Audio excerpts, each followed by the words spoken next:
Welcome to another edition of Rising Tide Startups. My guest today is Josh Koerpel. And normally I would ask him right now to tell me his bio, but I'm going to take the liberty right now to do a little bit of that. I just want the pleasure of explaining a little background on how we got connected. But so I popped this guy up on Facebook and I see this intro that says sailor, entrepreneur, motorcycle vagabond, software developer, mechanical engineer, and filmmaker. I mean, I was looking for astronaut, brain surgeon, and a few other things that you didn't list there. But I thought when I saw this guy's intro, I've got to get him on the show. I don't even know his backstory, but this guy has got stories to tell. So, Josh, welcome to Rising Tide. Yeah, thank you so much, Kevin. It's a pleasure to be here, and all of those things are true. And I had to leave some stuff out of there as well, so I'll fill you in. But there's We'll save it's been space. yeah, it's been a crazy kind of different eclectic journey up until this point. So I can't wait to unleash it. Well, let's get right into it. So tell me, are these like in chronological order, or is this, you went from smallest word to biggest word, or how did you list them in order here?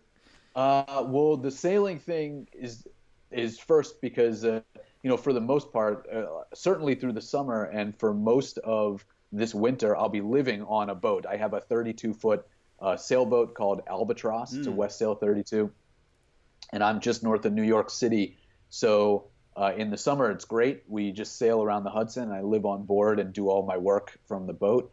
And in the winter, you actually shrink wrap it with this clear plastic shrink wrap, so it looks like this crazy greenhouse. And then I have a couple little space heaters, and it keeps the place nice and toasty warm, sub-zero temperatures. So yeah. That's okay. Let's touch on that just real quick before you carry on. So literally, is this completely or just the bottom that you're? So it's usually, so you can only live on board in the water. So the boat's still in the water. It's not pulled up and Right. put on land or anything like that. A lot of people do that. Right. So if it's in the water, then the shrink wrap is just on the top. Okay. Right? So it just covers everything like a bubble almost. And that traps a lot of the heat in. The hull is insulated on the inside, Right. so that also keeps a lot of heat in. So it'll be like 85 degrees in there on a day where it's 20 outside. Wow. So does it trap humidity? It does. You have to typically you keep the air moving so that you don't get any moisture and mold and stuff. Well, I want to ask you to make sure you send us a picture that we can get those in the show notes of you in the boat. And man, go on to job number 2. Yeah. Well, so the sailing thing, that's first because I love that, and actually, that's how I kind of got started with all of this. Was I was a tall ship sailor. Are you familiar at all with like the tall ship world? Like Cutty Sark type thing, like Yeah. okay, Old traditional like sailboats, essentially, Sure. traditionally Right. rigged sailboats. Right. They got a lot of them on the Chesapeake. Right. Well, so that's what I did in my entire 20s. I was a professional sailor, essentially. So I worked and lived on board these boats, and we sailed all over the world. And that's really where I learned a really fantastic sense of community, communication, and confidence, really, in my abilities to do things. Because you see some conflict, weird too. stuff. And conflict, yeah. Well, I always tell people it's interesting. I mean, if you go to a 9 to 5 job and there's this coworker that you just never get along with, you guys are always butting heads. It's it's not quite the same when you get that same situation when you're on the boat. You live with that person, so it's not like you can go home and escape that. Right. You actually live with them, so you really do have to work that stuff out, and that helps. That definitely helps with the conflict resolution. And then same thing with just fighting the elements. Yep. Like there's a lot of stuff that happens to you out there that you just have to adapt and move on. Well, I mean, I love the fact that you touched on that because that really does speak to our audience and whatever industry they find themselves in or whatever work situation they find themselves in. I mean, it really speaks to conflict resolution because that's probably the number one reason that teams break up, or is because there's a conflict that just can't get resolved. And if how do you approach that like you're living together on a boat? You know, hey, guys, we're going to stay in this room until we get this worked out. So, Either yeah. that or a knife fight. There you go. Really, That's right. Exactly. Yeah. All right, let's go with Plan A first, and then if that's unsuccessful, then all bets are off. So you in your 20s you were working on tall ships, and then this kind of led to just developing some other passions, or what was the next step? Yeah, I gotta. So you when you do that kind of work, the natural progression for that is to get your license. So you can get a Coast Guard license, captain's license, and so I did that, and I was a captain for about a year and a half, driving sunset sail schooners in Key West and all kinds of stuff. And rough life down there. Yeah, and but then you kind of do hit a plateau after a while. I wanted something different, so I don't remember if this is number two or whatnot, but I flew to New Delhi and quit everything. I quit the job and packed up all my stuff, and I flew to New Delhi, and I bought a motorcycle in New Delhi and got you have to fudge the paperwork and stuff because technically being a foreigner you're not allowed to buy a bike like that and have something registered. But then I spent the next 2 months driving around the Himalayas with this motorcycle, and just getting away from everything, and man, like it was just a really life-changing experience. So spent a lot of time there, came back, and went back to get a master's degree in mechanical engineering. I went to Boston University. So my undergrad was in Spanish, and so none of the classes transferred over. So I ended up taking like a super crazy accelerated program to get into the master's, and it took me a couple of years, but I ended up doing it. So then, you get a job. Like I had a ton of friends. Typically, when you get your master's like that, you'll go work for GE or Sure. you'll go work for like Sun or something like that. I wanted something a little bit more adventurous, a little bit like more creative than that. So I found that there's an entire industry of entertainment-related engineering. These are the guys that come up with the concepts for Cirque du Soleil, that do all the engineering for just about every major Stages, show. everything. Yeah. All that stuff. So that's what I did for 3 years. That's what brought me here to New York, actually. So we developed like everything from stuff for Beyonce, all kinds of things for MGM. I spent a lot of time in China. We did stuff for magicians in Vegas, and we were the ones that they would come to you and say, "Yo, I've got Elton John. He wants to play a flaming piano over the audience, and then like get launched into a giant mechanical dragon's mouth. How do we do this?" And we were the ones that had to like figure out the physics involved with doing all that stuff. I got to stop you right here. I just have to remind our audience that you are not a figment of their imagination. This is a real human being that we're talking to here. I mean, you mentioned just a second ago, you said something about, I didn't want to do the conventional route. And I'm thinking nobody's going to accuse you of that based on anything you said up to this point. I mean, you went from, let's say we're sailing on tall ships. So let's just go to India, get a motorcycle and drive around the Himalayas for a couple of months, as one does. I mean, just a typical normal path. Natural path of life, Oh man, you're killing me. What a great story. Yeah, I'm going to be quiet now. I told you I'm just going to sit back and just throw you little bombs and you just take off. So, well, so like, and a lot of this has to do with the entrepreneurial stuff, because I feel what I'm doing now has done nothing but benefited from all of these types of experiences. Yep. Really what it comes down to is just dealing with people. I found that if you had to distill it into one takeaway about all of this travel and all of these, it's really just how you deal with people. And then the next would be how you deal with adversity, right? Yeah. Because there's a right way and a wrong way to do that. I mean, just to give you a quick example, in that Himalaya trip on the motorcycle, this was in September, so it was like the end of August, all of September, and almost all of October that I was up there. And about late September, they had a massive snowstorm. And this is right on the border of Tibet, essentially, right? and they had a really big unexpected snowstorm, and it killed a number of people. It was probably about 50 or so people that were trekking up there were killed because Wow. it was caught everybody off guard. Well, there's only one road in and out of this thing, and it's not even a road. It's just like More it's of a mountain path. loosely Yeah. classified as a road. It's more like a stream of water that you ride your motorcycle down.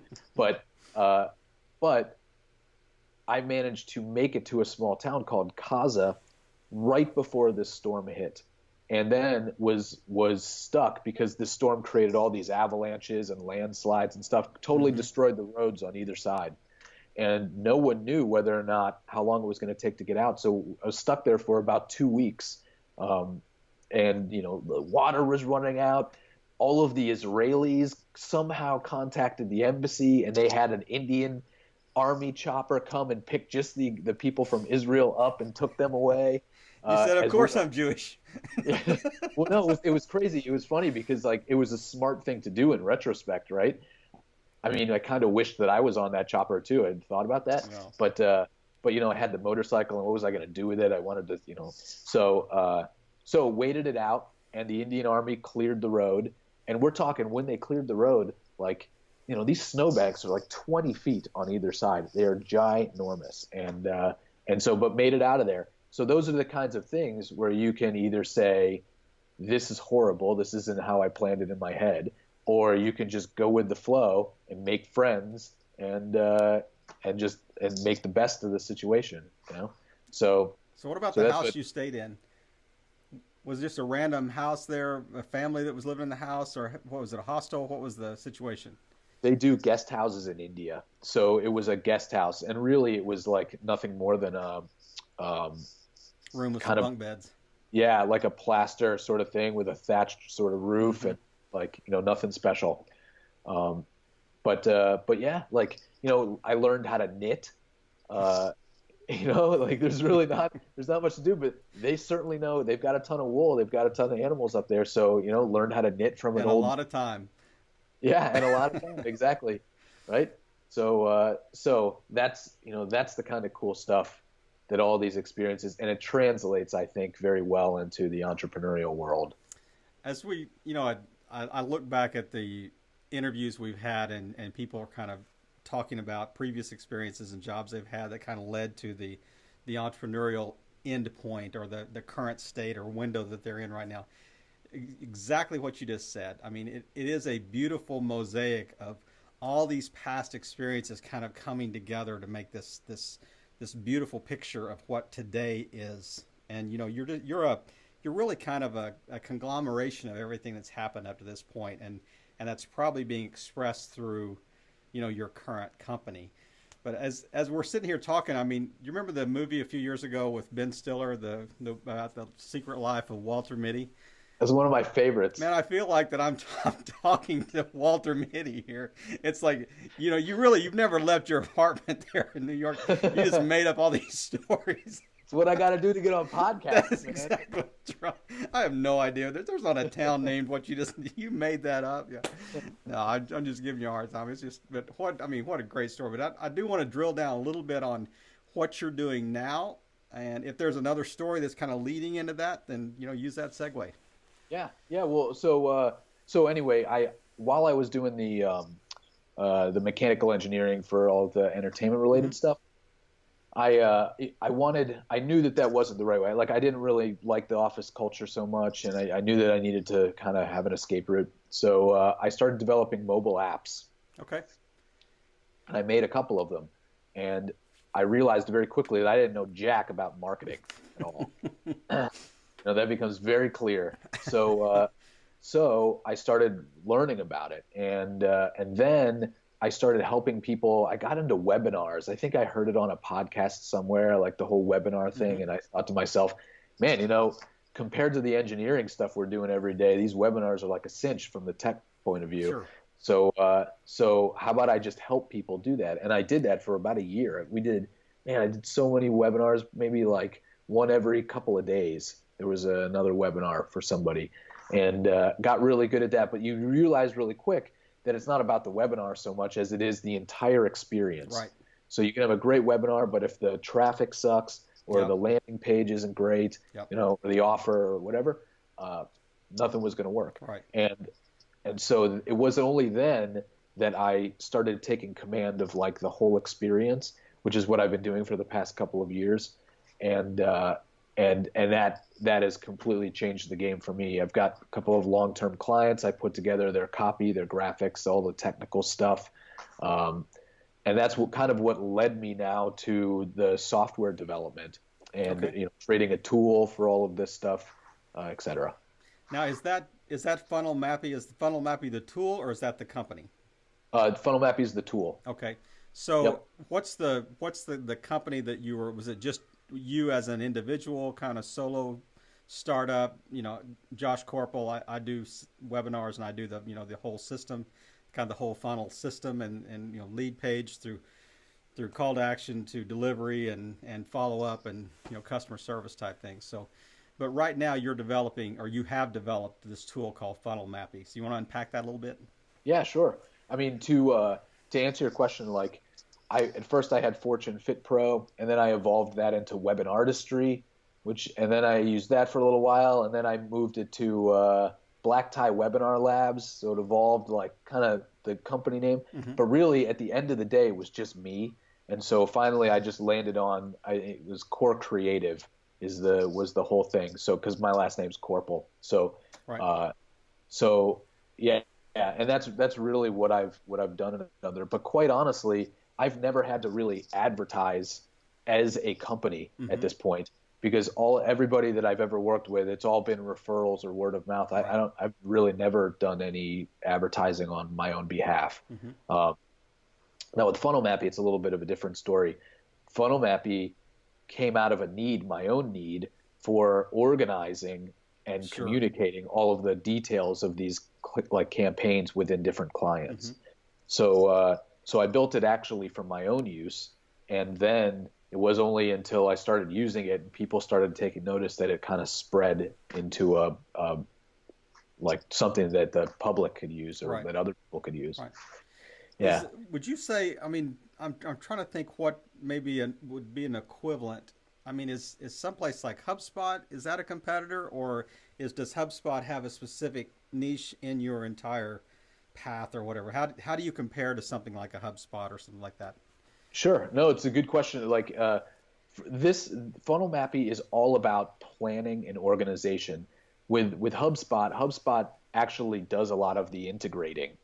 So they'll make the connections and they'll send data from here to there, and and make sure that client contacts are updated, Right. their information is updated and stuff. With Funnel Mappy, it's kind of a mix between a dynamic whiteboard and some type of project management software like Trello or Yeah, I was thinking Trello, Asana. Asana, yeah, something like that. Yeah, right. It's those two things combined. So what I typically do, like when I start a project, I'll walk somebody through and we'll draw out visually, we'll draw out the flow Mm-hmm. of what we want it to be. And the other kind of cool thing about Funnel Mappy is that it was built specifically for these sales funnels and workflows Right. and stuff.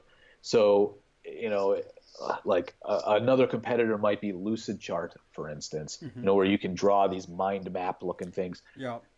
But the way that it kind of works with Lucidchart, they're just these ambiguous sort of shapes, and you then have to type in what they are. Mm-hmm. With Funnel Mappy, it's specific, like opt-in pages and sales pages Okay. and stuff, even to the point where I made these little things called software badges.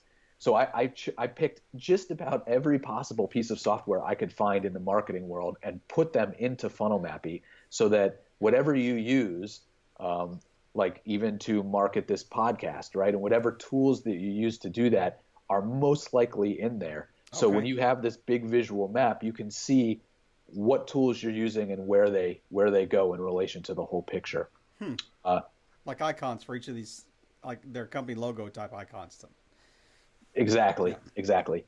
And then there's in each one of those elements there's like an opt-in page, for instance, would be an element. Mm-hmm. There's a to-do list, and there's notes, and I can hyperlink to things, and I have the URL right there. Mm-hmm. So if I'm showing a client, here's the path to purchase.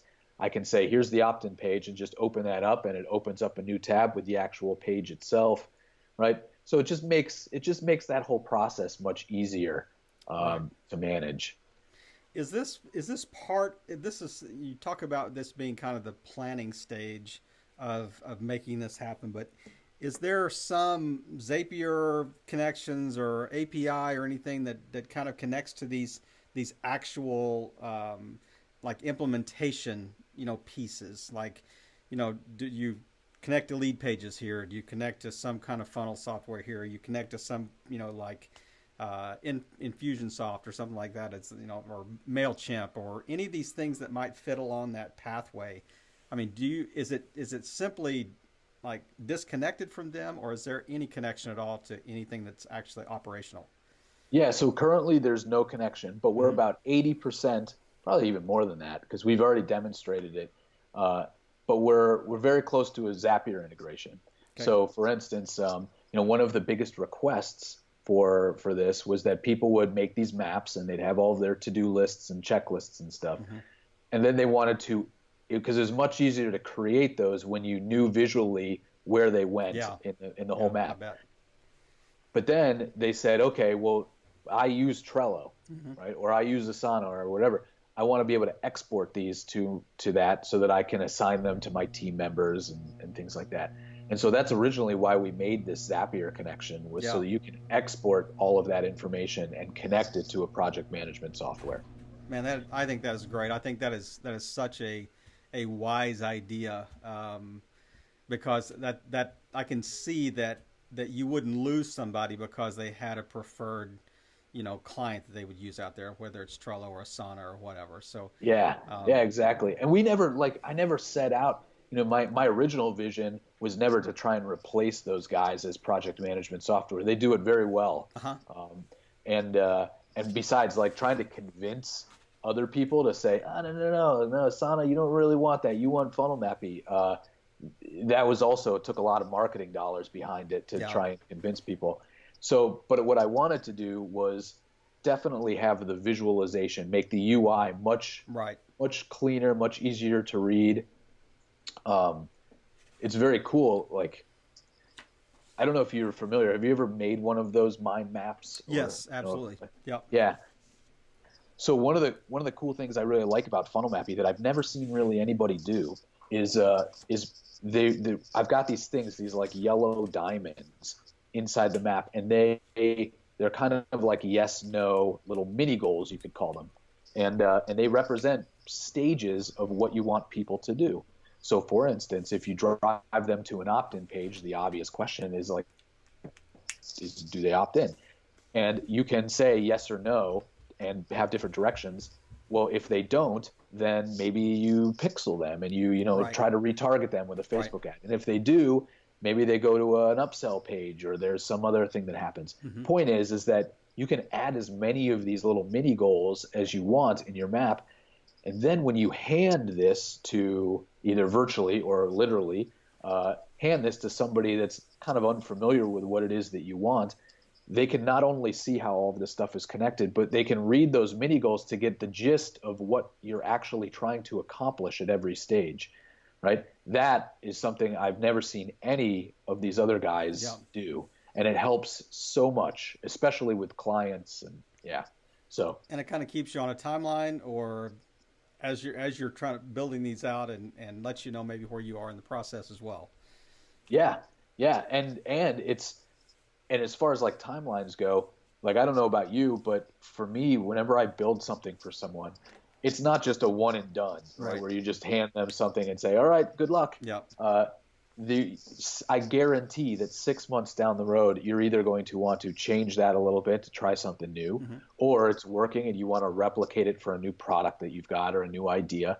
And good luck trying to recreate all of those things if you don't have it organized in one spot. That was my biggest hang up was so now I have all of these campaigns that we've done in a reference, and I can say, oh yeah, that free promo that we did last year, and just look it right up. There's the visual, there's all the details, like duplicate.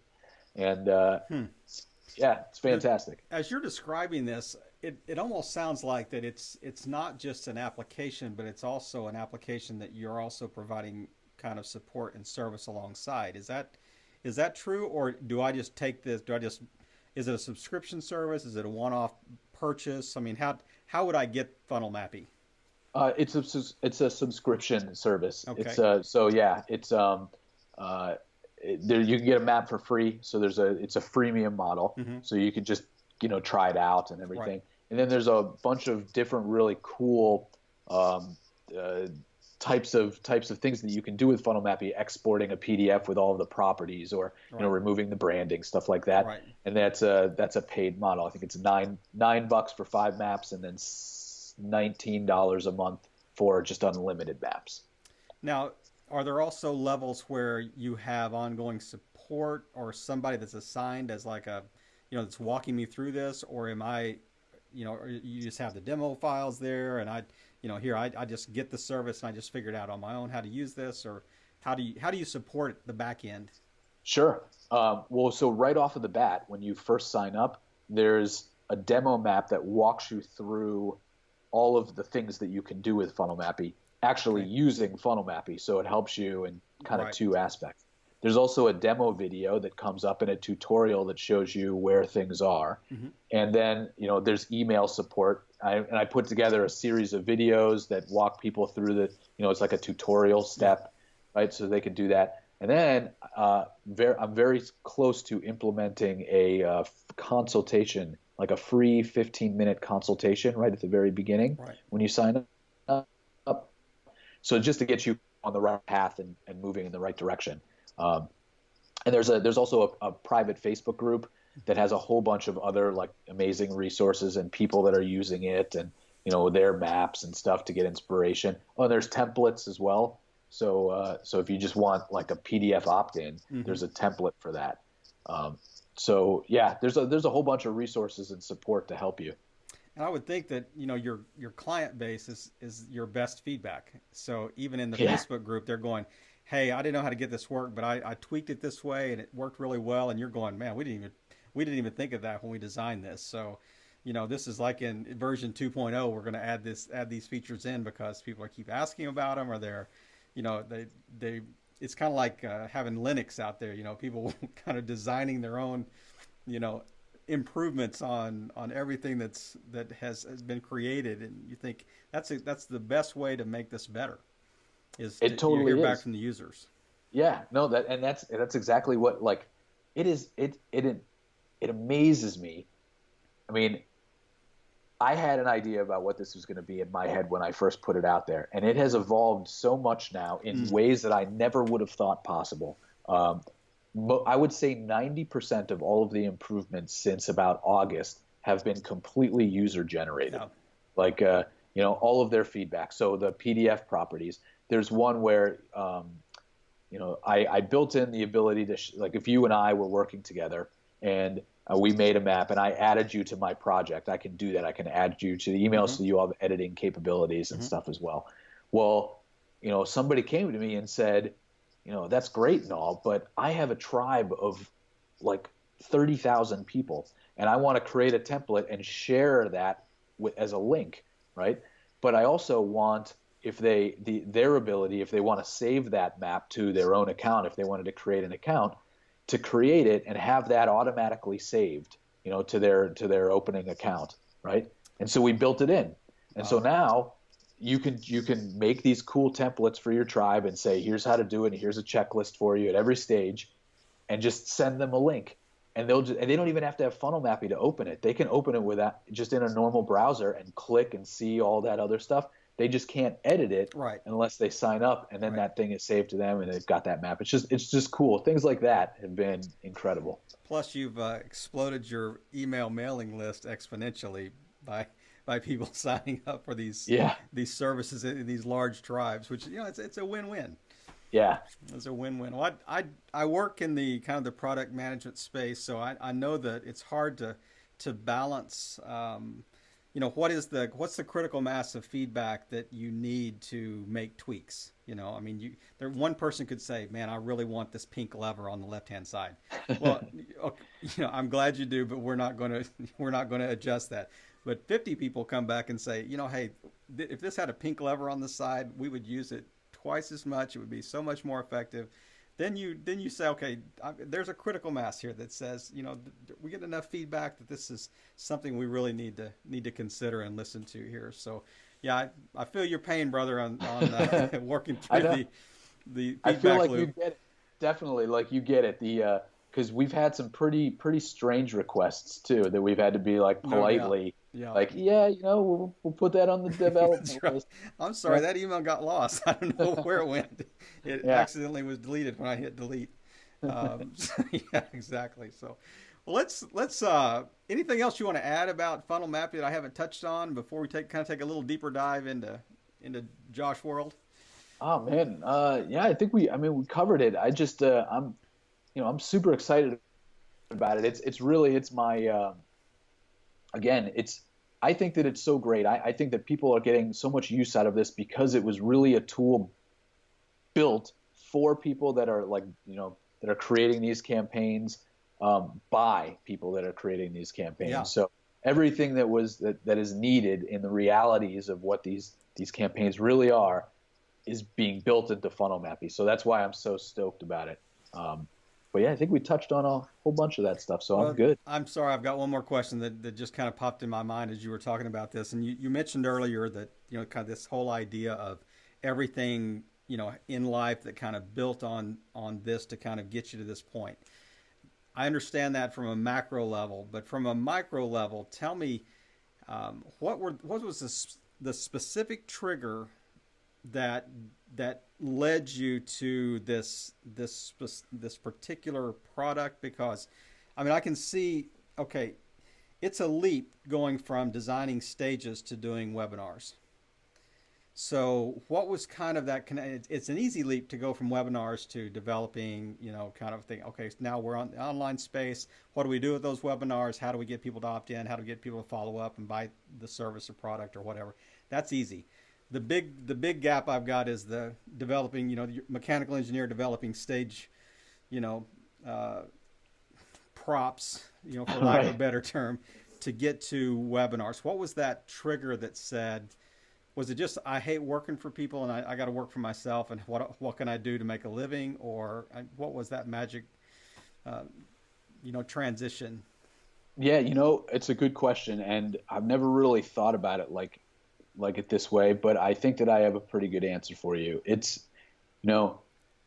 all of those things that I did required some measure of self-sufficiency, and at first it was, you don't really realize that it is. You're just kind of surviving and just making it happen as you're going along. You're living in the moment so much. But then in retrospect, when you look back on it, you're like, I survived that.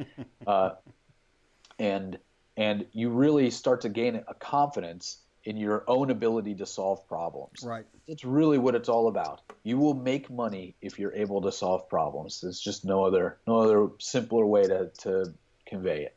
So if you are good at solving problems, you could solve your own problems and then maybe transition into solving other people's problems. Then I thought to myself, there's no sense in me working for somebody else at this point. I can figure this out and I can make stuff on my own. That was really the big trigger for me.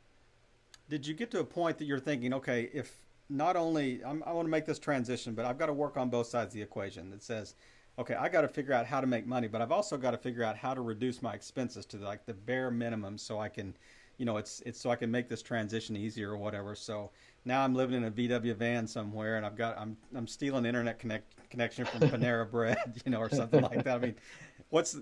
Did you have those moments and those thoughts? You're thinking, okay, how do I go up, full on OG minimalist here and really set myself up for success by looking at both sides of the equation? Sure. I didn't go burn the bridges and just completely quit my job without knowing what I was going to do, right? At least having a plan. When I worked on those apps while doing a full-time job as the mechanical engineer. So, I was getting up at 4:30 in the morning and I was doing 3 hours of work before I even got to work, And and maybe staying up so till midnight doing the same thing when you got home. yeah, and it really was. At the time I was so excited about it that it Hmm. wasn't really a chore Yeah. so much. I was like super jazzed. Yeah. But I look back on it and I say to myself, it's that work ethic, Yeah. right? At the very beginning. So I guess you've kind of got two choices. If you do burn the bridges and just quit everything and you just like screw it, I'm done. I've got this amount of money. Here's what I got to do to make it work.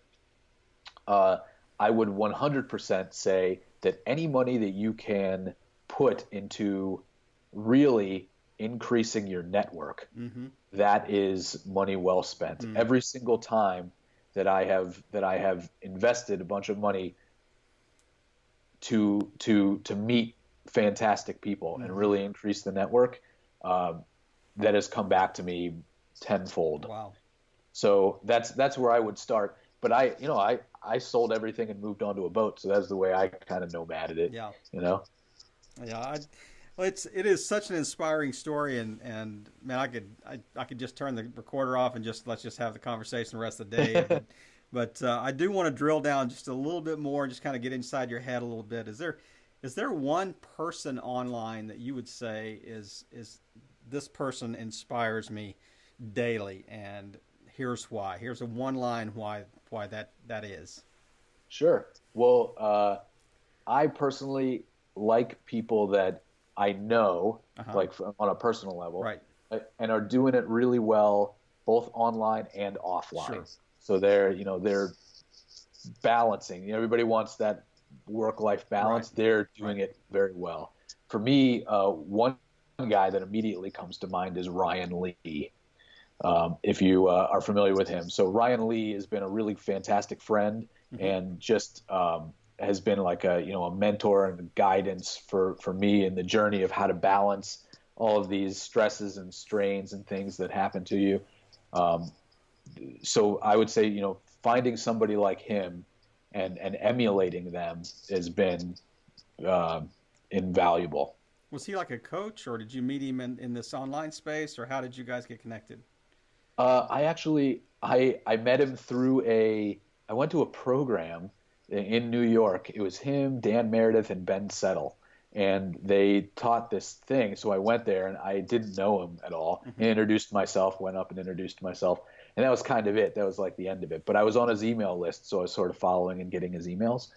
And then he put out this one email just randomly. He said, um, I'm going to have a bunch of people, like not a bunch, I'm going to have 5 or so people come to my house and we're going to do this pool mastermind thing. And it was like 3 grand or something. So I Hmm. was like, well, you know what? Screw it. It was 2 days. It's just like, I'll do it. That was probably the best thing I could have ever done because not only did we start to become friends, but I showed him what I was doing and he hired me Wow. and I started doing work for him, Hmm. and then that has just blossomed into a whole bunch of other great Hmm. opportunities. Um, so yeah, so that's kind of how that came about. And you stepped into his network too. I mean, in essence. I mean, it's exponential. Growth. It's kind of like a honeycomb that, as you see the cells being pieced together, and all of a sudden you look and it's this, huge network. So, um, is there a life quote that you think, that really inspires you? Got taped up on your computer, that type of thing. One of my favorites is the work teaches you the work. Hmm. I think more people need to live by that. Is that is that original or? No, I heard that first by a guy named Bernard Moitessier, who was a really famous French sailor.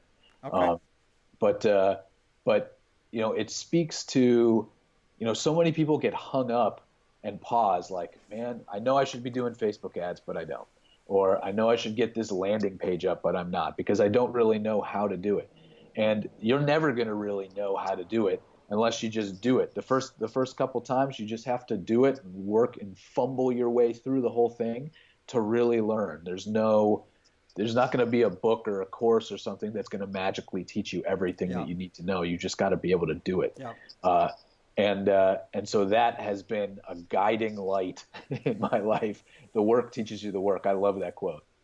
There's a French author named Antoine de Saint-Exupéry, and he he has this.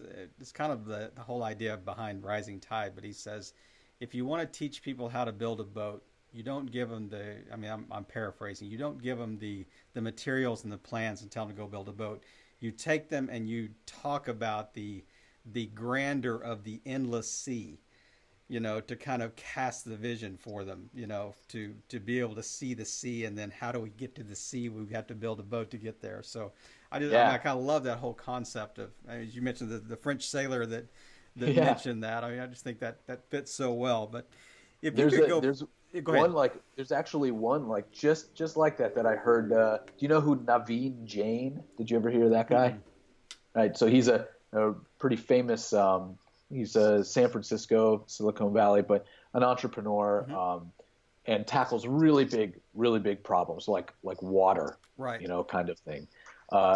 And he was asked one time, I heard this on a podcast, he was asked how he gets his kids interested in stuff like this. And he said, it's not a question of trying to lead a horse to water and make them drink, much like it would be to try and say, hey, go build this boat. Yeah. It's all about making the horse thirsty, right? That's what he tries to do.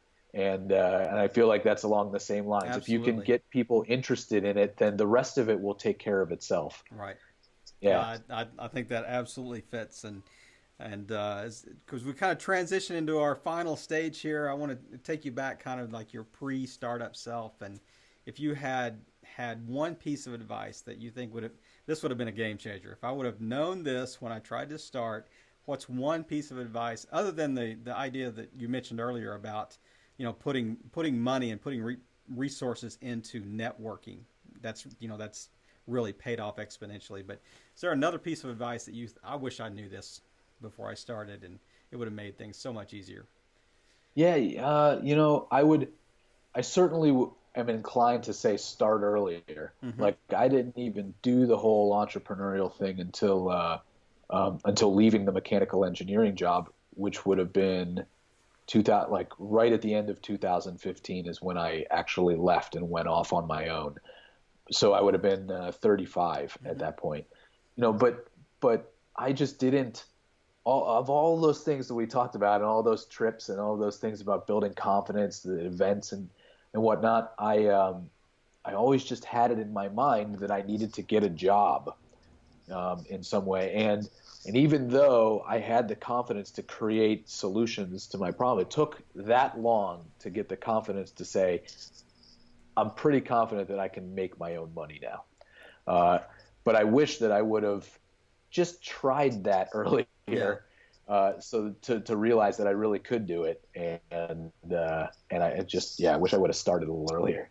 Well, you said you kind of worked on it almost as a side gig, to get it off the ground while you still had your, I guess, your job that was paying the bills type thing. I mean, it's almost the concept of, a plane landing while another's taking off. You always want to have planes in the air. So, you don't want to land it and not have anything, ready to take off. And if you can do those simultaneously, it makes that transition so much easier and, into whatever the next stage is. Plus, you've kind of proven the concept on a smaller level. You say, all I've got to do is scale this now. I know it works. I'm working out the kinks as we're putting things in place. And now all I've got to do is kind of 10x this, and I'm in like Flynn here. We get this is a piece of cake. So I love that whole concept though about the idea that just start earlier. I've heard that over and over and over again, and they're like, make mistakes, fail fast, fail forward. Every time you fall down, it's just another lesson on how to succeed.